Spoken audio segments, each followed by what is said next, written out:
ఇది రైస్ వండుకోవడానికి, ఇది కర్రీకి, ఇది ఎప్పుడన్నా చికెన్ వండుకోవడానికి. ఇప్పటికైతే కిచెన్ కి ఇన్ని సామాన్లు సరిపోతాయి. ఇంకొన్ని ఆన్లైన్ లో ఆర్డర్ పెట్టా, ఇంకా 2 days లో వస్తాయి. ఇంటికి ఎవరైనా గెస్ట్ వస్తే ఈ స్టూల్, మనకి ఈ చాప, ఇదే మన అల్మారా, ఇది మన చిన్న డ్రెస్సింగ్ టేబుల్. ఇంకో 2 days లో జాబ్ జాయిన్ అయిపోతాను కార్తిక్. ఇంకా మనకి ఏ టెన్షన్ ఉండదు. కాదురేక, మా ఇంట్లో అన్ని కష్టాలు పెట్టినా కూడా నాకొక్క మాట కూడా చెప్పకుండా ఎలా భరించావా? సి మిస్టర్ కార్తిక్, అది మీ ఇల్లు, మీ వాళ్ళు కాబట్టి ఎంత కష్టపెట్టినా భరించాను నీ కోసం. ఇది మన ఇల్లు, మనకు నచ్చినట్టు ఉండొచ్చు. So let's be happy. సరే, అది మెకానిక్ షెడ్లో నా పని తీసేశారు కదా, కొత్త పని ఎత్తుక్కోవాలి, ఖర్చులున్నాయి కదా. దగ్గరలో ఏదైనా పనులు ఎత్తుకొని వస్తాను. సాయంత్రం వరకు వచ్చేస్తాను. లక్ష్మి, లక్ష్మి, లక్ష్మి, ఫుడ్ పెట్టే, త్వరగా వెళ్ళాలి. లక్ష్మి, ఎక్కడికి వెళ్ళి ఉంటుంది? లక్ష్మి, లంచ్కి వచ్చానే, భోజనం వడ్డించు. అయ్యో, నేను ఇంట్లో లేనండి, మా అన్నయ్య వాళ్ళ ఇంటికి వచ్చాను. ఇంట్లో అంజలి ఉందండి, తను వండే ఉంటుంది. సరే సరే, ఉంటాను. అంజలి, అంజలి, భోజనం వడ్డించమ్మా. అయ్యో, అత్తమ్మ ఇంట్లో లేదనుకుంటా మావయ్య, వండిందో లేదో.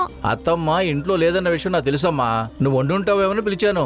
అయ్యో, నేను వండలేదు మావయ్య, ఆర్డర్ పెట్టుకొని తిందాం అనుకున్నాను. మీకు కూడా ఆర్డర్ పెట్టానా మావయ్య? నువ్వు ఆర్డర్ పెట్టి అది వచ్చేంతవరకు లేట్ అవుద్ది కదమ్మా. నాకు అక్కడ అర్జెంట్ పని ఉంది, నేను బయట తింటానులే. అయ్యో సారీ మావయ్య.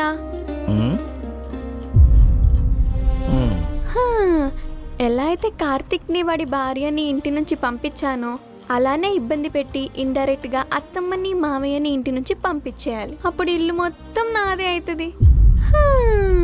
వాయమ్మనే, మీ అత్తగారింట్లో ఇంత జరిగిందా?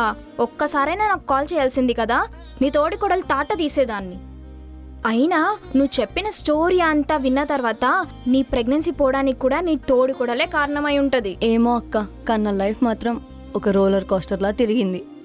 కానీ ఇప్పుడు హ్యాపీగా ఉన్నాను అక్క. నేను, నా కార్తిక్, ఒక చిన్న ప్రపంచం. అదే చిన్న ప్రపంచంలో ఒక చిన్న పాపో బాబో ఉంటే నీ ప్రపంచానికి ఒక ప్రాపర్ అర్థం యాడ్ అవుతుంది రేఖ. అమ్మో, మళ్ళీ ప్రెగ్నెన్సీయా? అప్పుడే వద్దక్క, డబ్బులు సంపాదించుకున్నాక ప్లాన్ చేసుకుంటాం. ఎందుకే ఈ మధ్య అమ్మాయిలు ఇలా తయారవుతున్నారు? డబ్బులు సంపాదిస్తేనే పిల్లలా?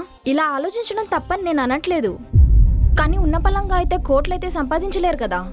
ఉన్నదానిలో బతుకుతూ నీకంటూ పిల్లలుంటే నువ్వు సంపాదించేదానికి వాళ్ళేం అడ్డురారు రేఖ. పెళ్ళయి 5 సంవత్సరాలు అవుతుంది రేఖ, నాకు ఇప్పటి వరకు పిల్లలు లేరు.